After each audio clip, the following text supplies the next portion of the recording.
All right, everybody, welcome to Math with Grace. Today we're going to be going through Algebra 2, Book 3, Lessons 11 through 15. Lesson 11 begins on page 35, and it's titled Three Variable Systems. Now, it says an elimination method, like we've done in the past with two variable systems, can be used to solve systems that have three variables. So let's take a look at the steps that we would need to take to accomplish that. So here are our three equations, and they've labeled them equation 1, 2, and 3. Very useful going forward to do that. Then what they do is they choose one equation to manipulate and use in canceling things out, right? And by manipulate, we mean multiplying all of the terms by something else, right? By a negative or by a certain number.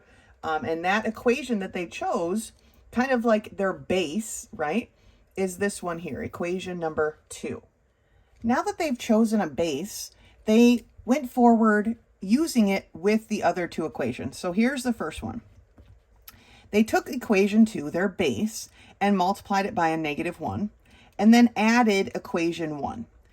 And by doing that, they were able to cancel out the x's, okay? So it left them with a new equation that they've labeled equation 4, okay? This is why the labeling of the equations is important.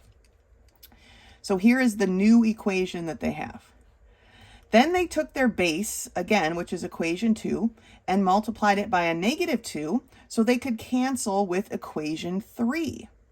And that allowed them to cancel out their x. So the process in this, when you are manipulating your equation 2, is you want to cancel the same term from equation 1 and equation 3. So in this case, they canceled the x terms out, and for equation 3, now they ended up with equation 5. Here is the new equation, this one here, equation 5. This was equation 4. Then they added together equation 4 and equation 5, and that canceled another set of terms, and what they ended up with was one particular answer, okay? Z equals -1. Then they went back and substituted z equals -1 into equation 4, right here, okay? So they substituted it into equation 4 and solved and found that y is equal to 0.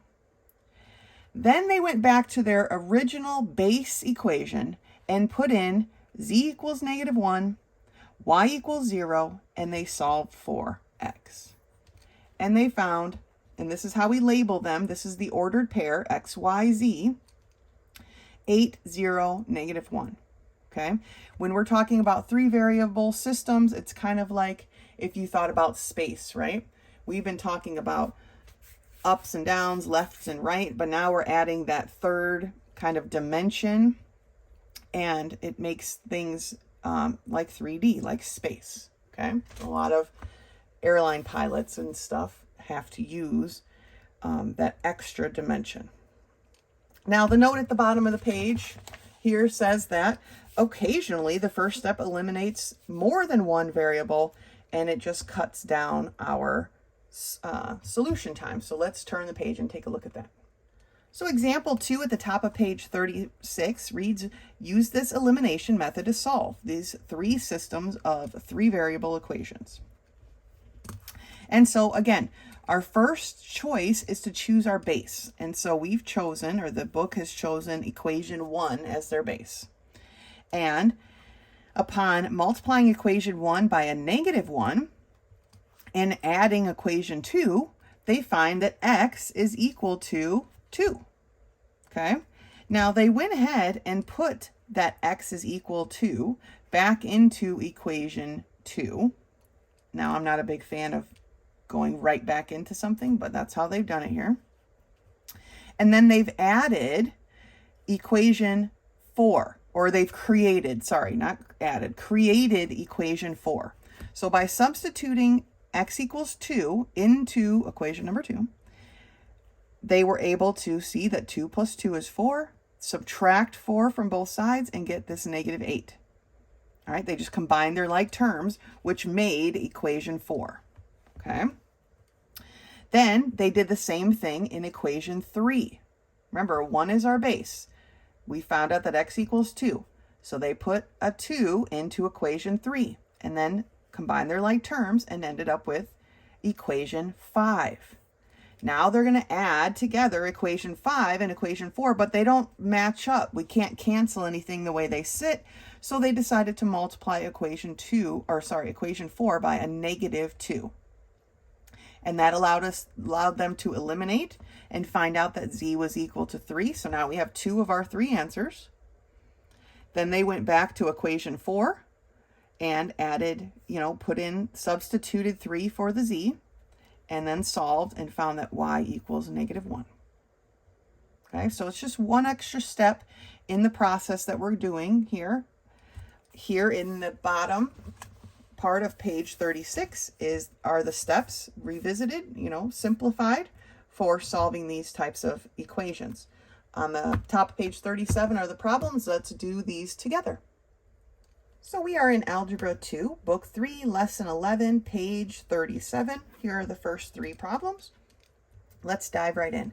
Looking at number 1, we have 2x plus y plus 2z equals 5, 3x plus y equals plus 3z equals 6, and x plus 2y plus 3z equals 5. Now, there isn't like a clear base here, but definitely if I can definitely cancel y's here, I can cancel z's here.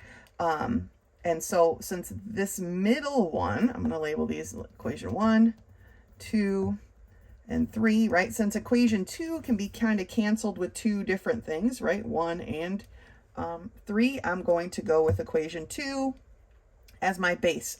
And I'm going to start by canceling the y's. So I'm going to multiply equation 2 by, let's see here, -1. And I get -3x minus y minus 3z equals -6, and now I'm going to add equation 1.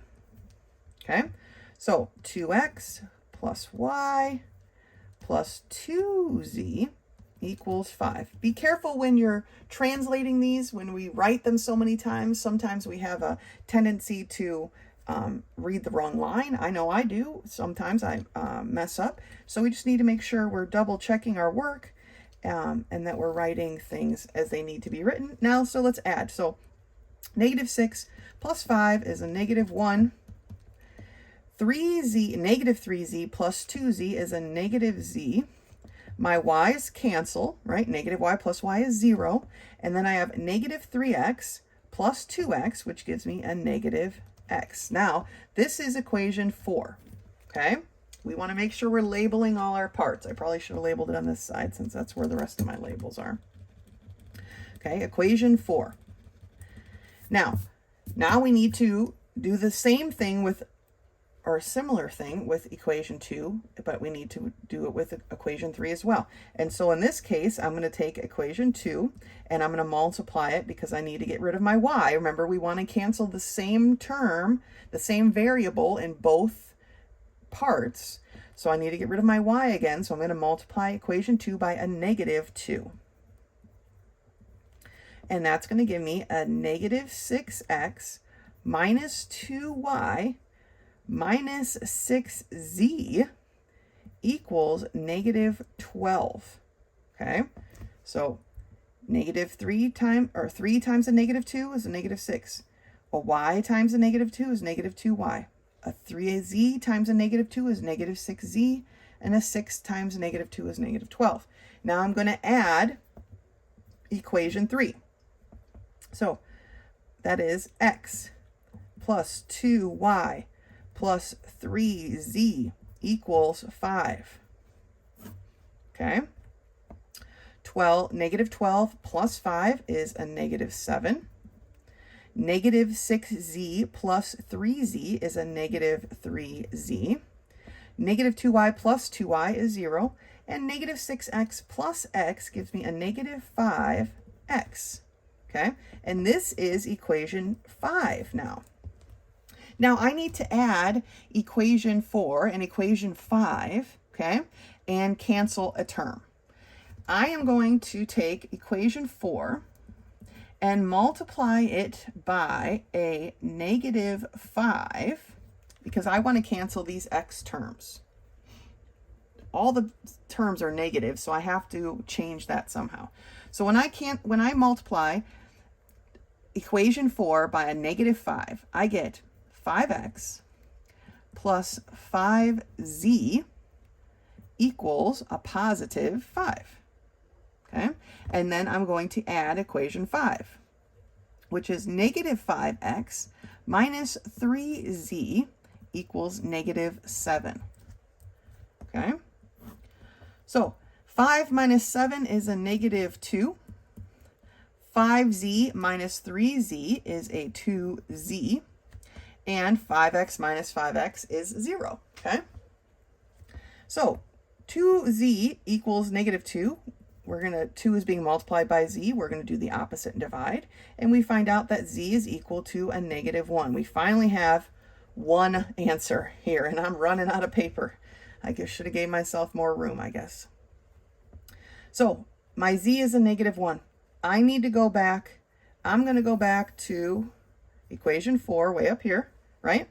And so that I know that -x minus -1 equals a -1, right? This negative is part of the equation. Z is equal to a -1, so I end up with this minus minus. But can we do a minus minus in math? No. So it becomes a plus. But I still need to get the x by itself. So I have -x is equal to a -2, right? This is a positive now. I'm going to subtract it from both sides. And then since they're both negative, or because of my variable is negative, I'm just going to change the sign of every term. And I get that x is equal to a positive 2. I've got 2 of my 3 numbers, right? We're almost there. I just need to solve for y. Now, because 4 and 5 don't even have a y anymore, I'm going to take my x and my z and go back into my base equation. And my base equation, remember, was this equation 2. So I have 3 times x, or positive 2, plus y, plus 3 times z, which is a -1, equals 6. Okay? So 6 plus y minus 3 equals 6. Or y plus 3 equals 6. Or y is equal to 3. Okay? Combined or like terms, subtracted 3 from both sides, y equals 3. So where these all coexist is 2, 3, -1. That is the answer to this equation. Okay? All right, let's do number 2. For number 2, we have 2x minus y equals, or 2x minus y minus 2z, I'm assuming. Let me check my work. Z minus 1, or equals -1. X minus y minus 2z equals -3. And x minus y plus 2, or plus z, oh my gosh, equals 0. I was just checking the book to make sure I had it written correctly, and I do, for the most part, if I can speak correctly. Okay, so we need to cancel stuff, right? Now, in this case, right, we're going to label our equations. This is 1, 2, and 3. In this case, if I change the signs of equation 2, then I will be able to cancel multiple things, right? Like the example 2 that we did in the book. So I'm going to make equation 2 my base. And I'm going to take equation 2 and I'm going to multiply it by a -1, right? Basically, you're just changing the sign of each term. So I have -x plus y plus 2z equals 3. And then I'm going to add equation 3. Okay? So x minus y plus z equals 0. Well, my x's and my y's cancel. I'm left with 3z is equal to 3. I really have to figure out how to make my z's look more z-ish. All right. 3 is being multiplied by z. I'm going to do the opposite and divide, and I get that z is equal to 1. All right. Already we have one of our answers.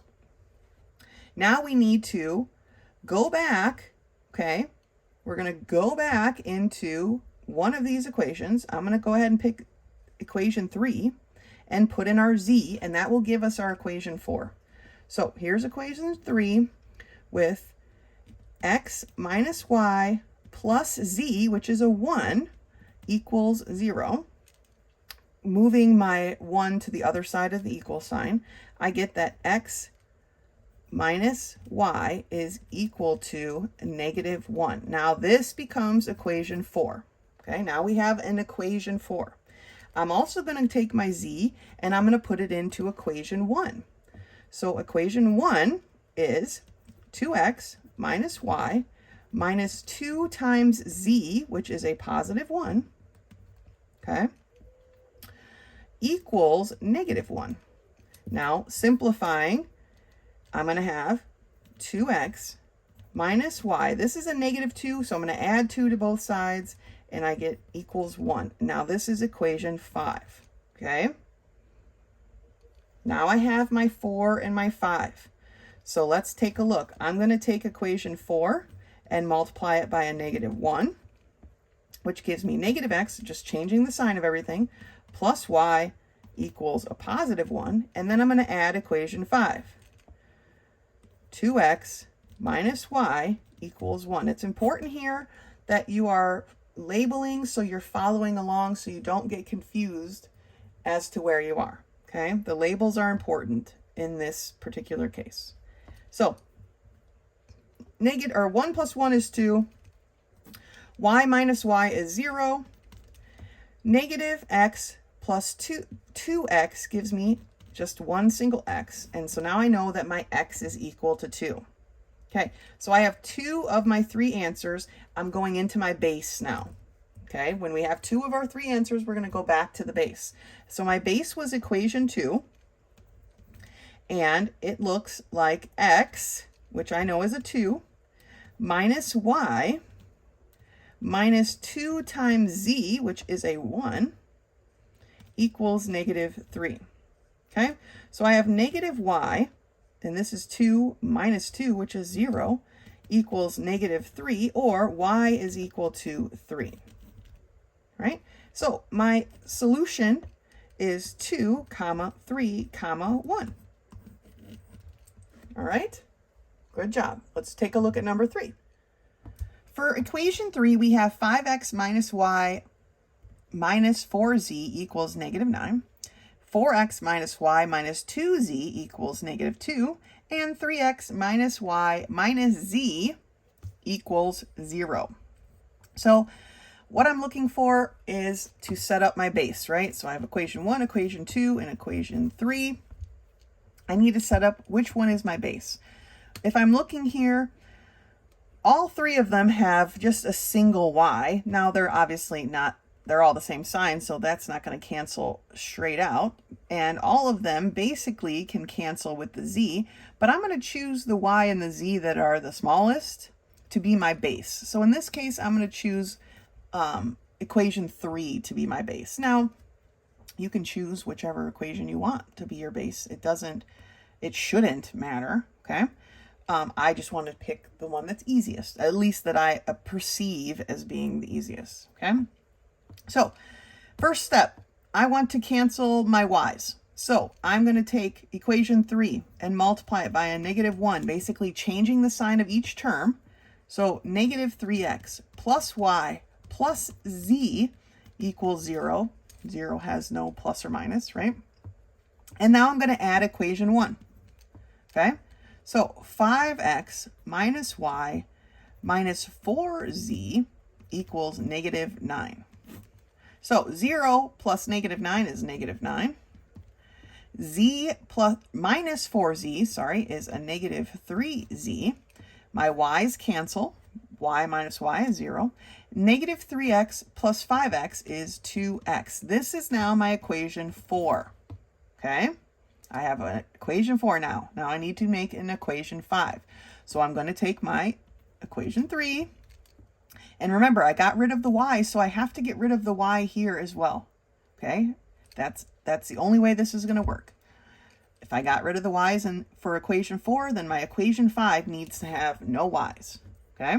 So, same thing. I'm going to take equation 3 and multiply it by a -1, and I get negative 3x plus y plus z, okay, equals 0. And then I'm going to add equation 2 this time. So 4x minus y minus 2z equals -2. Okay, 0 plus -2 is -2. Z minus 2z gives me a negative z. Y minus y is 0. Negative 3x plus 4x leaves me with a single x, and I now have equation 5. All right, now I'm going to bring together 4 and 5. I'm going to take equation 5 and multiply it by a -2. Okay, I'm going to eliminate my x's, right? So I'm going to multiply this one by a -2. So -2 times x gives me a -2x. -2 times z gives me a positive 2z. And -2 times -2 is a positive 4. Then I'm going to add equation 4, which is right here. 2x minus 3z equals -9. All right? So 4 minus 9 is a -5. 2z minus 3z gives me a negative z. Negative 2x plus 2x is 0. So my z is equal to 5. All right, I've got one of my terms, right? So I'm going to come back in and substitute it in here to equation 5. Okay, so here's equation 5. X minus z, but I know z is a 5, equals -2. So x must be equal to, I'm going to add 5 to both sides, right, is 3.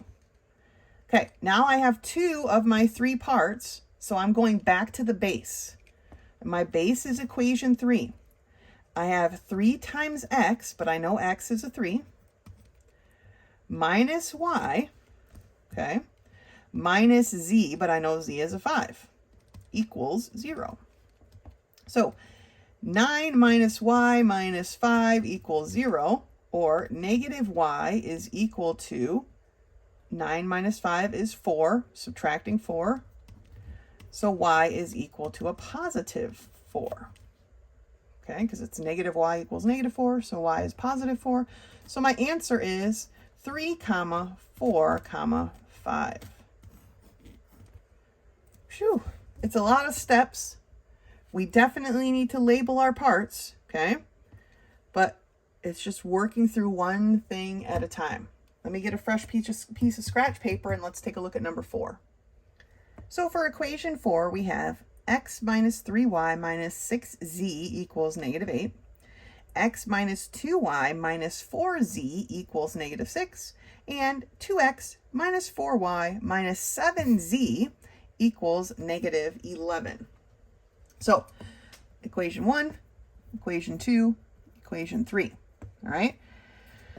Let's see how they match up, right? Definitely can easily cancel x's here. I can fairly easily cancel y's here. My z's are all over the place. I don't even want to look at them. But I'm going to make equation 2 my base, okay? It's the most versatile, let's just say. So equation 2 is my base. I'm going to cancel my x's, all right? I'm going to cancel my x's. So I'm going to take equation 2. I'm working with equation 1 first, and I'm going to multiply it by a -1. Basically changing the sign of every term. So I have -x plus 2y plus 4z equals 6. And then I'm going to add equation 1, which is x minus 3y minus 6z equals -8. All right, 6 minus 8 is a -2.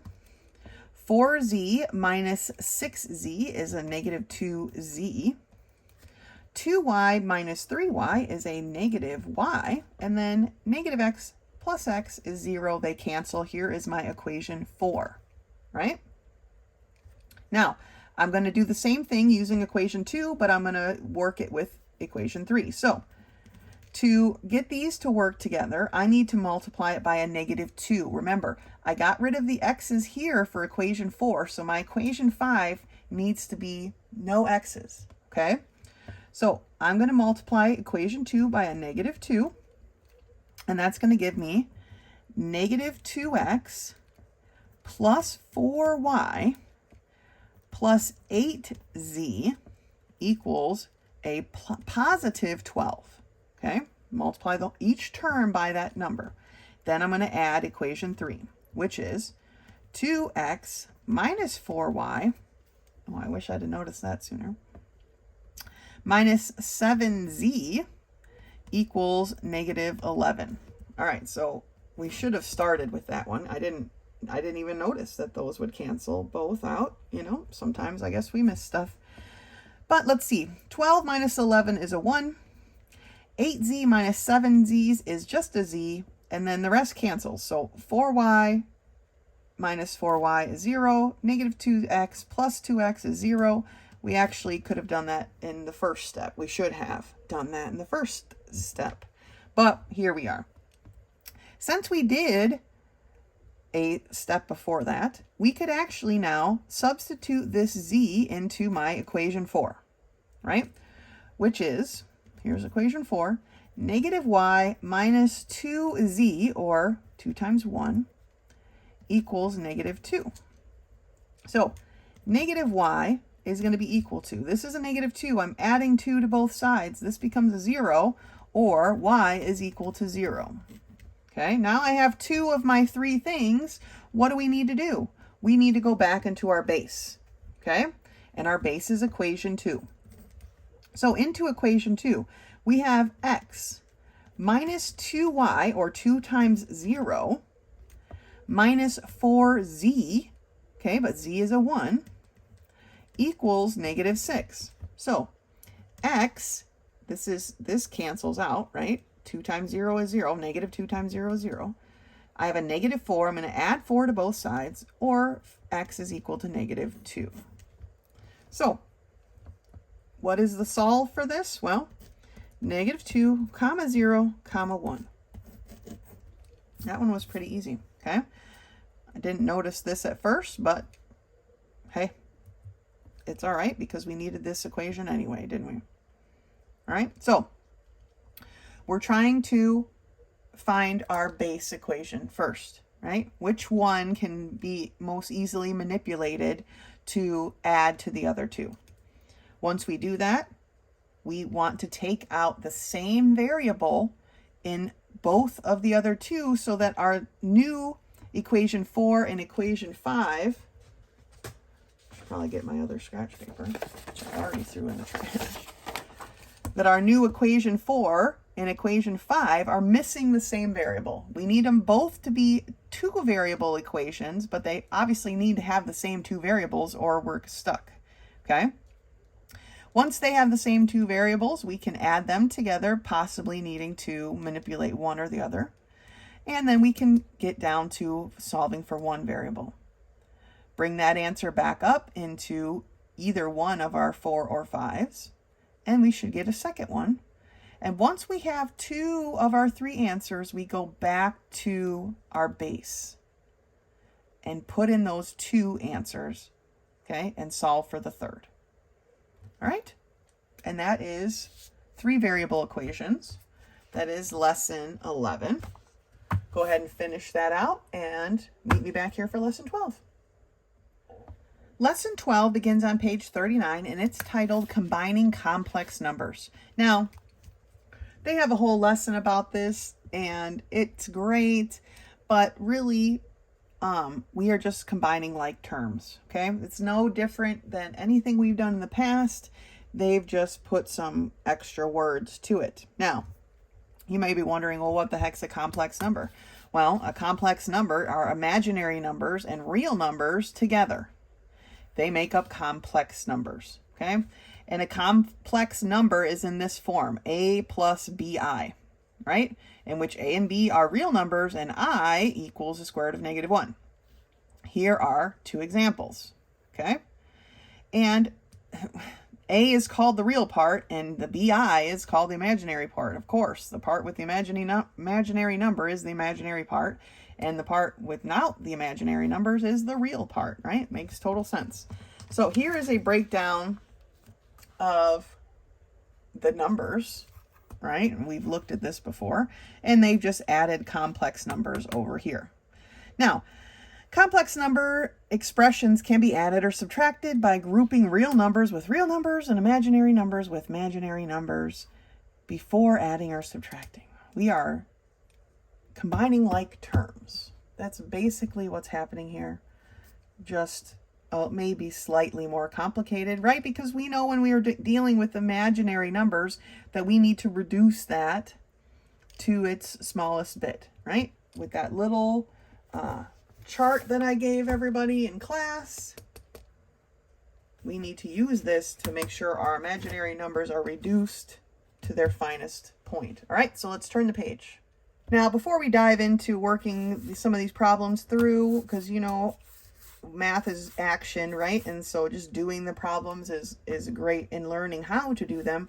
They have some examples here, and each of these examples has multiple actual problems. So like here's one problem, here's another, and they're just showing you how to add them together, right? So these, they just regrouped and they put the real numbers with the real numbers, imaginary with the imaginary, and then added.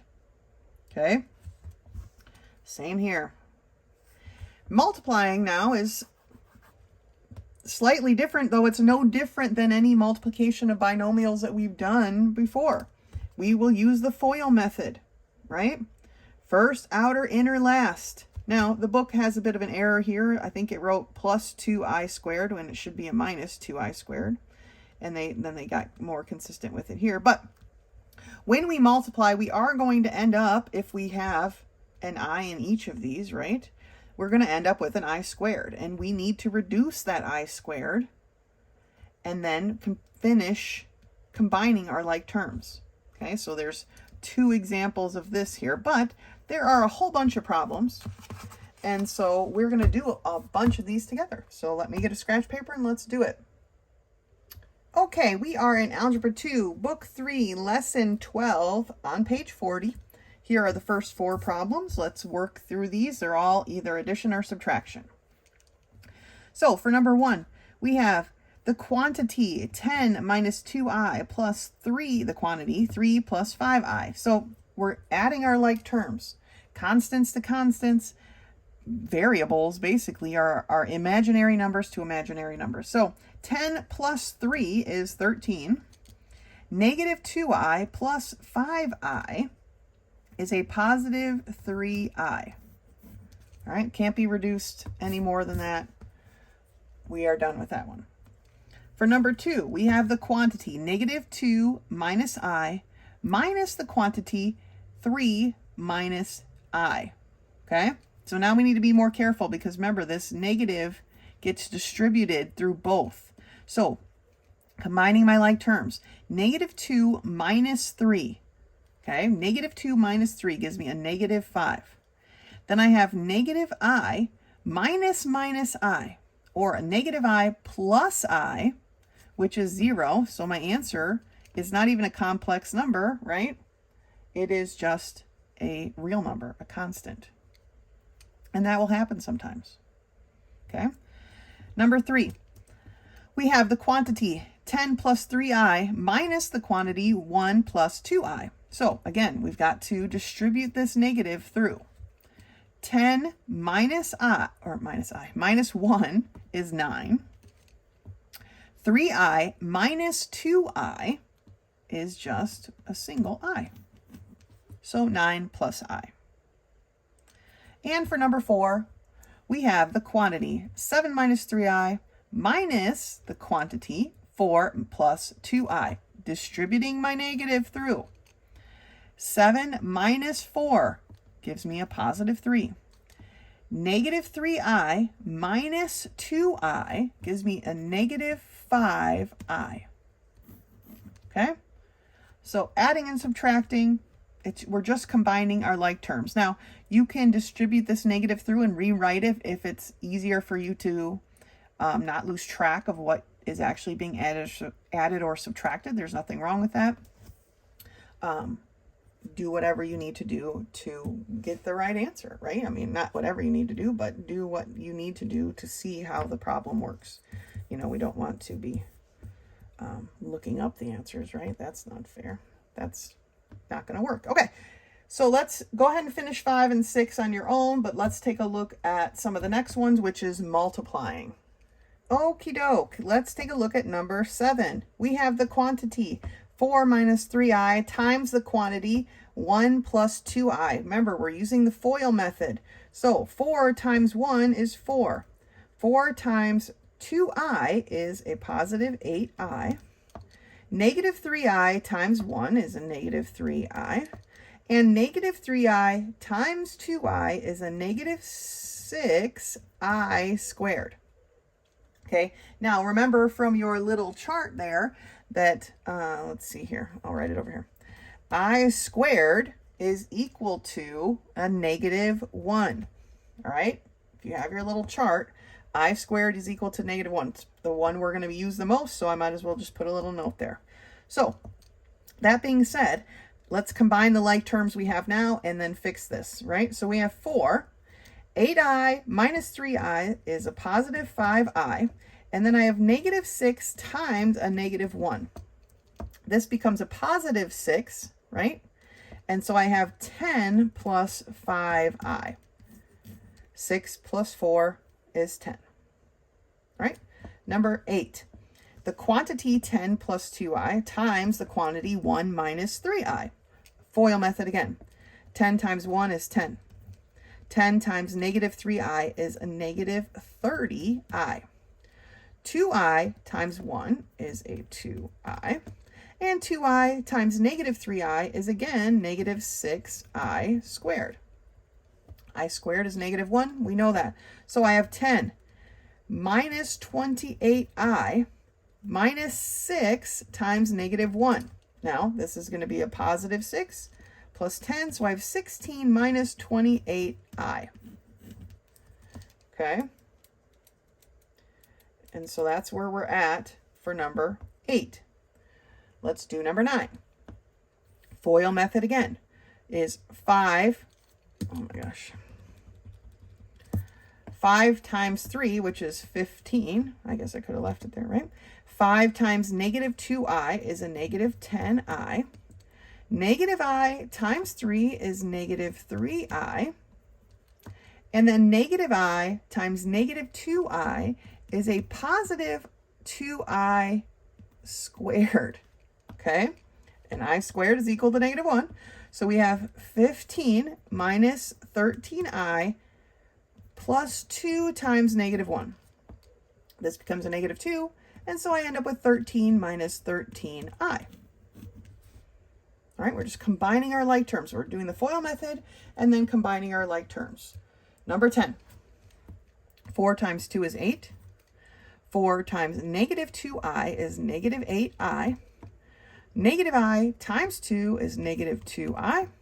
And negative I times negative 2i is a positive 2i squared. Again, combining like terms.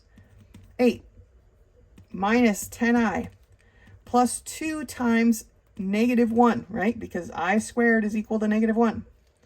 This becomes a negative 2, so I have 6 minus 10i. All right, let's take a look at the last two.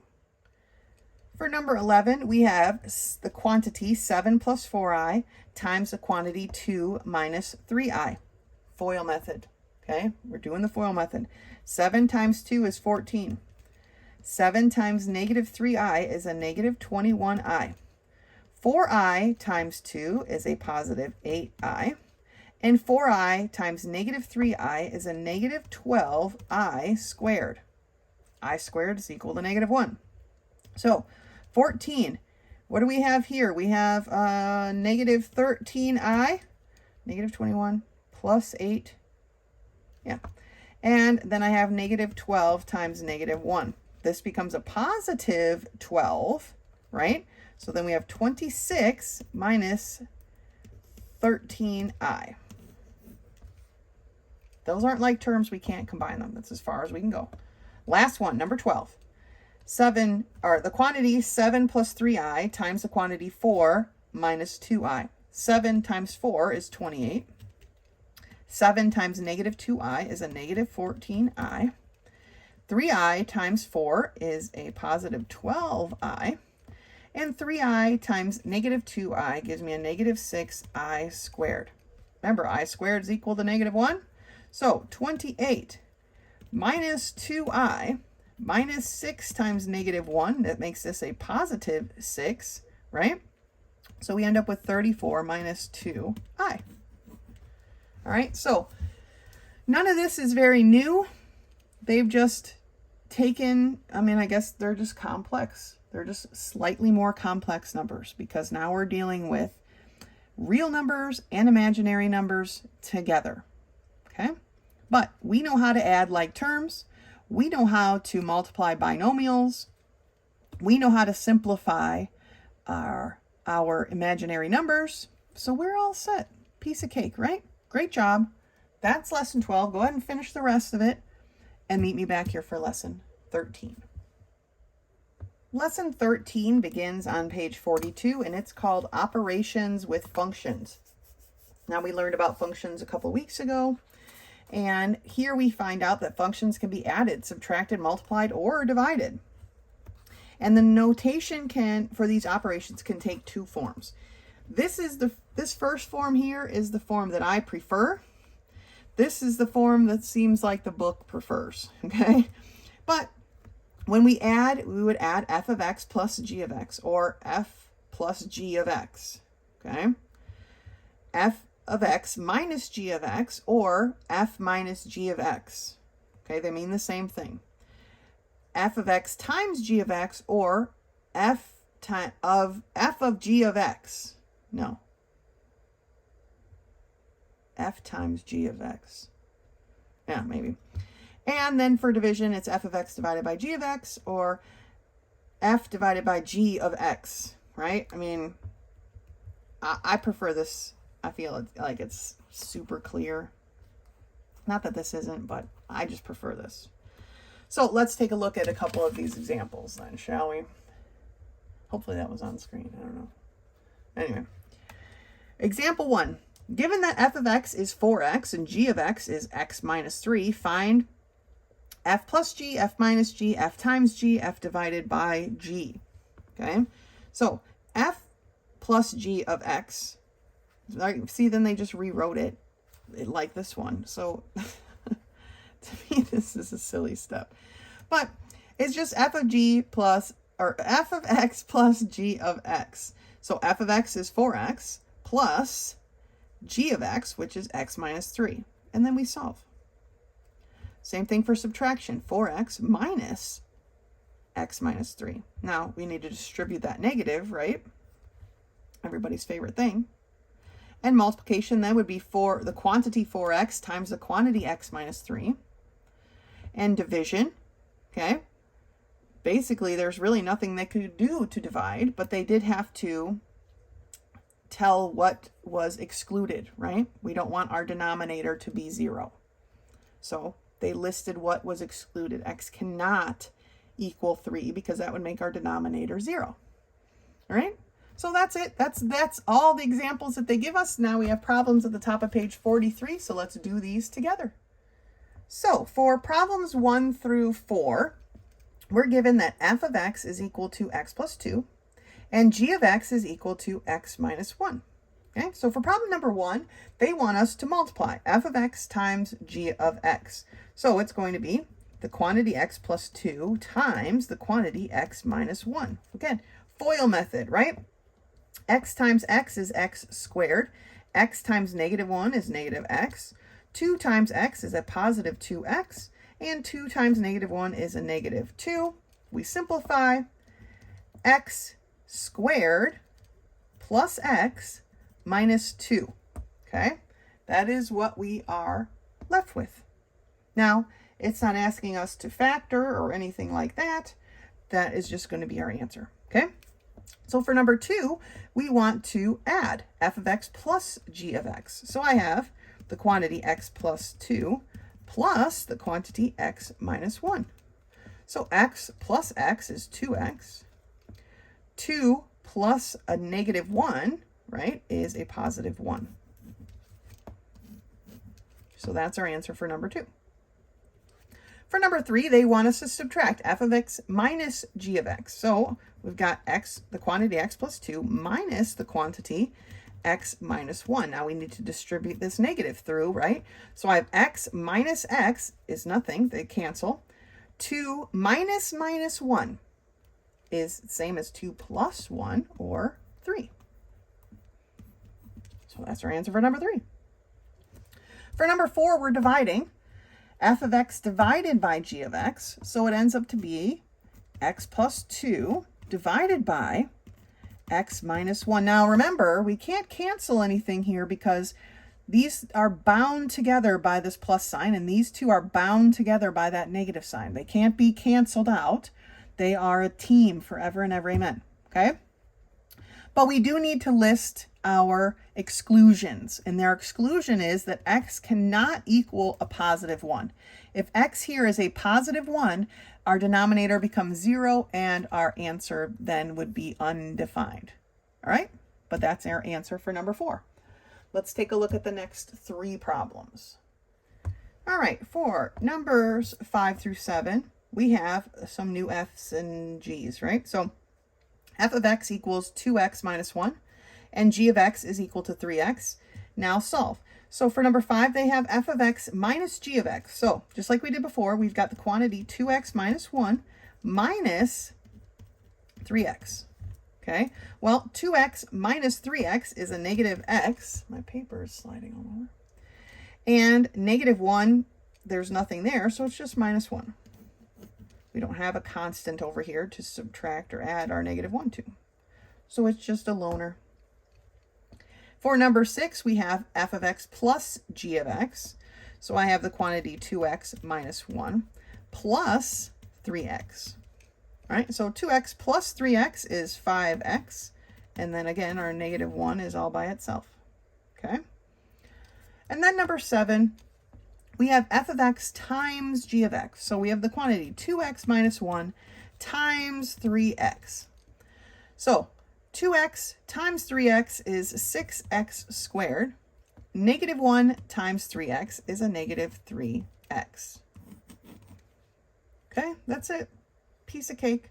Now, eventually, we will be getting into problems like this, f of g of x, which is a little bit more complicated, but that's not going to happen right now. So remember, the book uses a different, way to, or form to write it, right? I prefer this form. I'll be using this form in class. And when we do work together like this, but basically, we're just following the operations that they give us. We're subtracting whatever f of x is equal to and whatever g of x is equal to, or we're multiplying or we're adding. Just when we subtract, make sure you're distributing your subtraction all the way through, not just part. We need to subtract each piece. All right? Great job. That's lesson 13. Go ahead and finish the rest and meet me back here for lesson 14. Lesson 14 begins on page 45, and it's titled Reducing Rational Expressions. So, a rational number, remember, is a number that can be expressed as a fraction of 2 integers. Here are some examples. A rational expression is a ratio of 2 polynomials, such as the following. Rational expressions should be reduced to their lowest terms. We need to cancel. A lot of times we need to factor. Okay, before we can cancel. Any factors that could make the denominator equal to 0 should be excluded from the domain. We have to list our 0 denominator values, okay? Our excluded values. So here's example 1. They actually labeled their 2 different things that they have going on here, right? This is the most simple type of rational expression, ones that we've done many times in the past, and we are reducing them as much as possible. We're canceling everything we can cancel. These are some that maybe are more new, right? But we have to factor. We had to factor the numerator and the denominator and then cancel like terms. Remember, because this x and 5 are bound together with this negative, we cannot just cancel these x's, right? This x is bound to this 5 forever and ever, amen.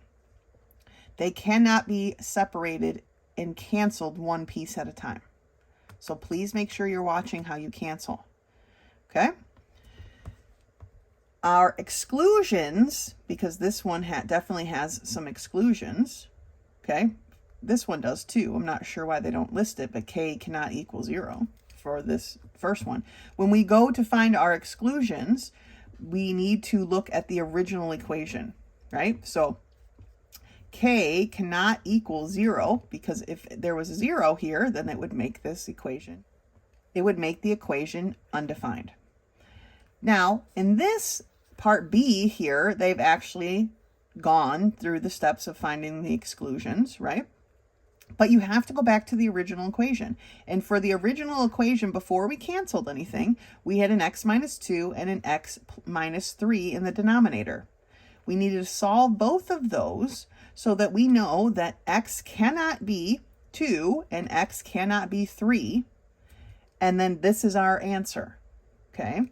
These two things belong together. So multiplying and dividing rational expressions, here at the bottom of page 45, it says to find a product of a rational expression, multiplying numerator by numerator and denominator by denominator. Let's turn the page. For example 2, they have a rational expression times a rational expression, right?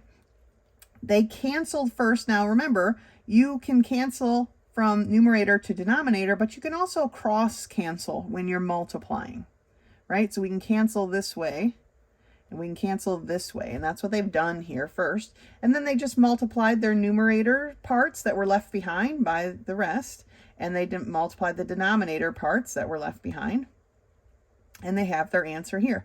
Now again, we still should be listing C cannot equal 0, A cannot equal 0, B cannot equal 0, but they choose not to in this particular problem. And then for part B, the example, factor. We've got to factor. If you have not factored, then unless it's a 3x squared, right? There's nothing to factor there. If you have not factored one of these problems, you know, that looks like this, x squared plus 5x plus 6, then you have not done enough. You've got to factor them. Then you can cancel the quantities, right? If the parentheses match, what's inside the parentheses match, you can cancel. You can't cancel the parts. The only small parts we can cancel are these because they're being multiplied. When this addition or subtraction is between two terms, they are bound. Okay, they have to be canceled together or not at all. Right? And then we can do that. We always need to make sure we're listing our exclusionary values, I guess, when they ask for it. Like here for problems 1 through 4, it says identify your excluded values. After that, it does not. So I suppose at that point, they don't care. Now, to find the quotient of two rational expressions, so now we're dividing, right? We need to change it to a multiplication problem by finding the reciprocal of the second problem, the second term, sorry. And now make sure we factor, okay? Factor as much as possible, then reduce. All right, no better time to learn than by doing, right? Math is action, so let's take a look at some of these problems together. So we are in Algebra 2, Book 3, Lesson 14, pages 46 and 47, because there's quite a lot of practice problems for today's lesson. But we are starting with reducing each expression, identifying the excluded values. Okay. Number 1 is the simplest of them all. We need to reduce. So we're looking at the coefficients. What factor do these coefficients have in common? 36 and 24. Well, they definitely have a 2 in common, and they also have a 4 in common. So let's take that out. If we divide 36 by 4, we get 9. 24 divided by 4 is a 6. Oh, so we could have done more. And that would be a 3. So they had a 12 in common. All right. I missed it. But so how many 3's go into 6? There are 2. And how many 3's are in 9? There are 3. So now we have definitely reduced that to its smallest parts, right? This is going to be part of our answer. So now, looking at our variables. In the numerator, I have an x to the 3rd power. In the denominator, I have a single x. So this one's going to move up, right? And it becomes x to the 3 minus 1. We cross that line, and it changes its sign. Or an x squared in the numerator. Y to the 3rd in the numerator and y to the 4th in the denominator, the smaller one's going to move. So my y to the 3rd comes down, and it's going to be y to the 4 minus 3, or just a single y. So reduced, I have 3x squared over 2y. Now, it says to list our excluded values. Well, x cannot equal 0, and y cannot equal 0. Those are our excluded values, right? Either one of these are 0, then our denominator becomes 0. Looking at number 2, we have 2x to the 3rd plus 2x squared over 2x to the 3rd minus 6x squared. Now, you might be tempted to cancel out these 2x to the 3rds right off the bat, but each one is bound to another term with a plus sign here and here with a minus sign. They are bound together. They cannot be crossed off individually, okay?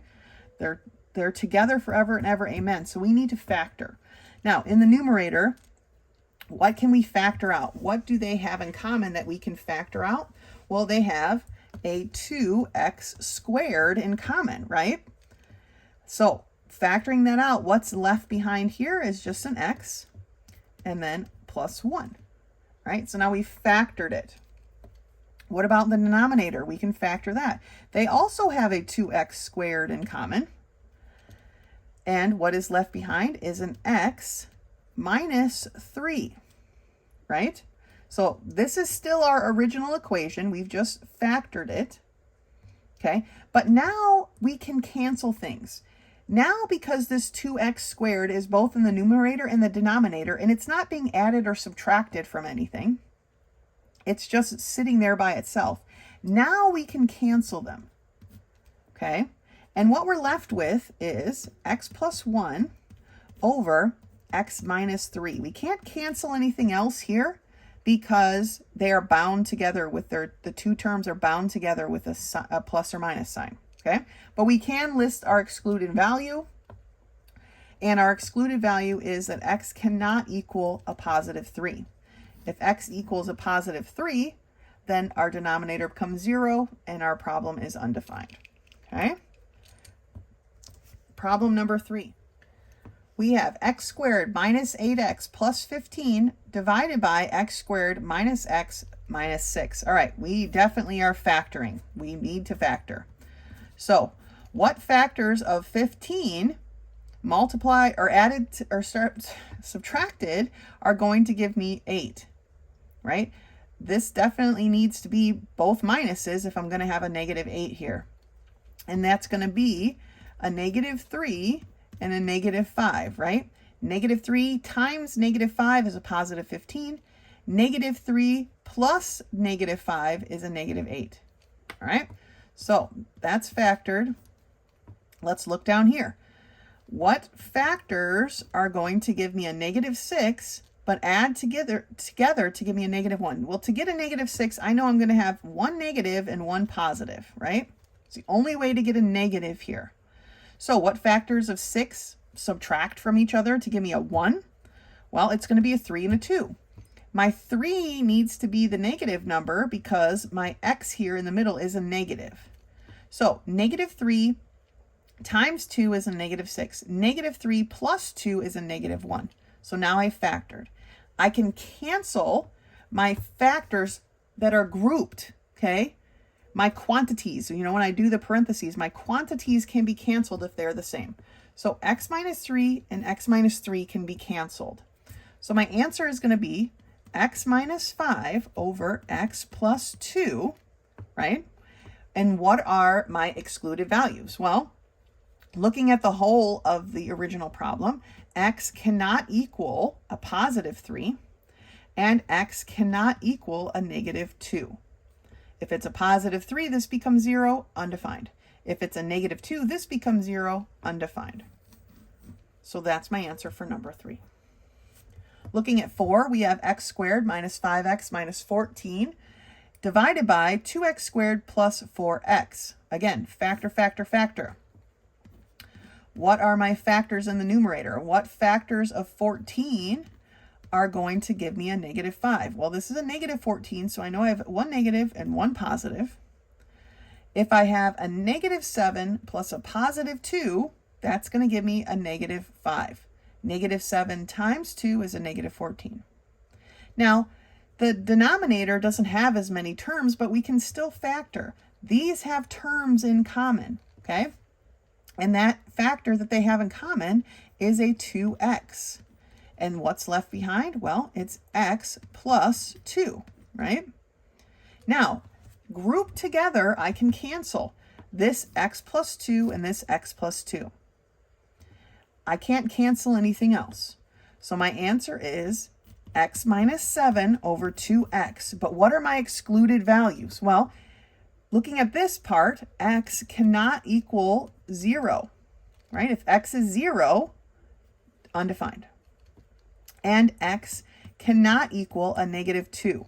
If this is a negative 2, this becomes 0, undefined.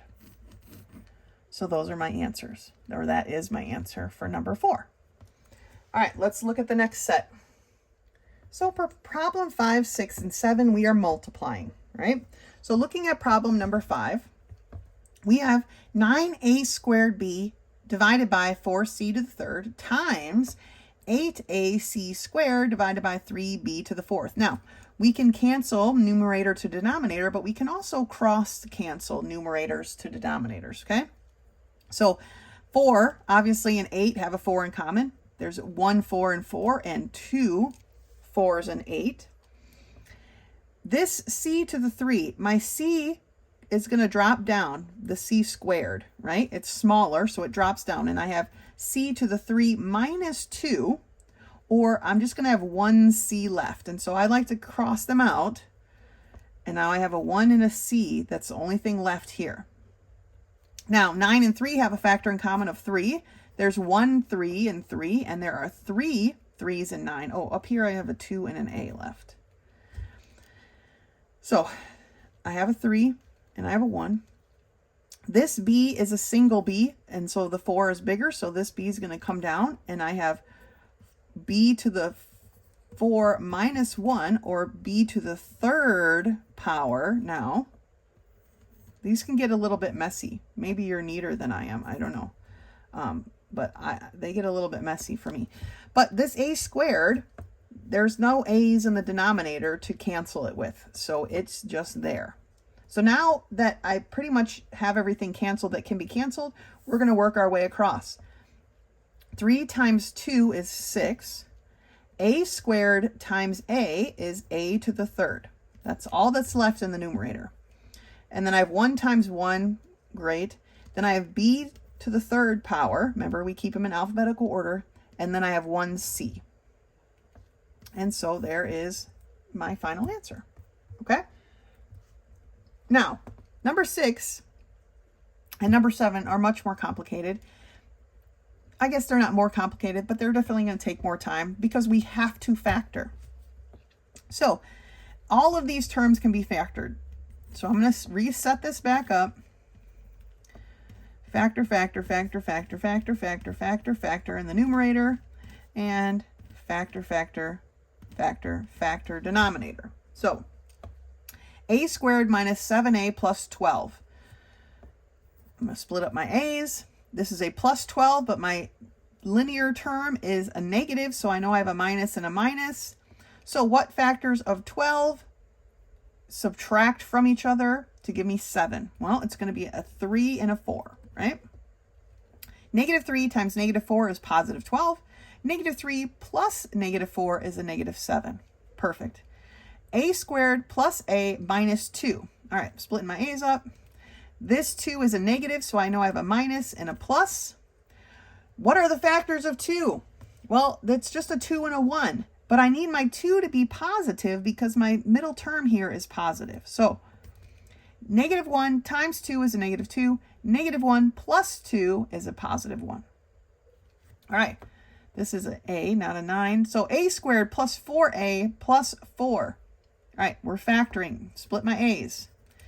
This is a plus, and this is a plus. So I know I have a plus and a plus.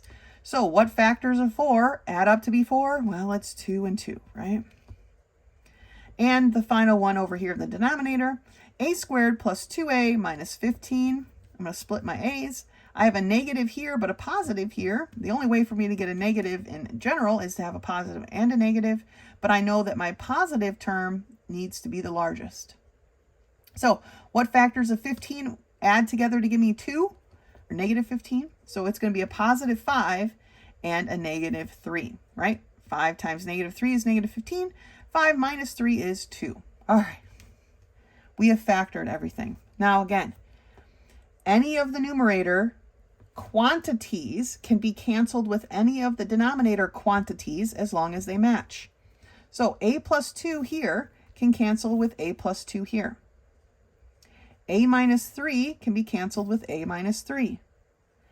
I don't have an a minus 4 in the denominator, and I don't have another a plus 2, and I don't have an a minus 1 in the numerator or an a plus 5. So we need to combine what we have now. Numerator times numerator gives me a minus 4 times a plus 2 over a minus 1 times a plus 5. Now, do not multiply that out in the FOIL method with the FOIL method, right? Do not remultiply that out. This is our answer. Keep it factored, okay? We can go no farther. They don't want the excluded values, so we are complete with that. So number 7, same thing. We've got to factor, right? So setting up my parentheses looks a little something like this. Now this one's a little bit different. We just need one set of parentheses, okay? Because it only has 2 terms. But let's look at the first part. X squared plus 2x minus 3. Splitting my x's, I have a negative here, so I must have a negative and a positive here. There are only 2 factors of 3, or one set of factors. It's 1 and a 3. I need my 3 to be positive to give me this 2 over here. Now, x squared plus 9x plus 18, splitting my x, everything's positive, so I got 2 positives. So what factors of 18 are going to add together to give me 9? It's going to be a 3 and a 6. All right? X squared plus 5x minus 6, splitting my x's, I have a negative up there, so it's going to be a negative and a positive. What factors of 6 add up to give me 5? Of negative 6 add up to give me 5? Well, it's going to be a negative 1 and a positive 6. Don't forget about those. 1 times whatever, okay? 6 minus 1 is 5. Now, for the denominator here, I have 2x minus 2. The only thing they have in common is that 2, and it leaves behind an x minus 1. Okay, so now let's cancel what we can cancel. Well, I have an x minus 1 here and an x minus 1. Remember, we have to cancel our quantities. The plus and minus signs in between, bind them together. They can only be canceled together or not at all. Here I have an x plus 6 and an x plus 6. And I have an x plus 3 and an x plus 3. So what is left? Well, x minus 1 is the only thing left in the numerator, and the only thing left in the denominator is a 2. Okay, so the answer is x minus 1 divided by 2.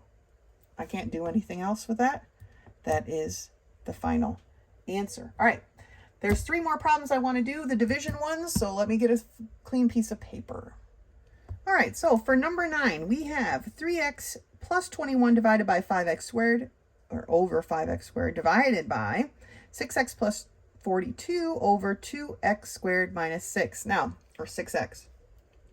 You cannot divide fractions, right? So we need to multiply by the reciprocal of the second equation or expression, right? So the first expression does not change. 3x plus 21 over 5x squared times, we put the denominator in the numerator, so 2x squared minus 6x over 6x plus 42. Now we need to factor, right? Now we need to take the next step. We cannot cancel, especially over here for this problem, you cannot cancel until you've set the problem up correctly. This is not a correct setup. This one is. Now I can cancel, but before I can cancel, I have to factor.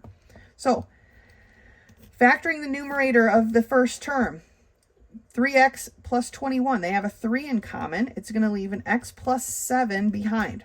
5x squared is not factorable. There's nothing there to factor. Times the numerator of the second term, we can factor out a 2x, right? And it leaves an x minus 3 in behind.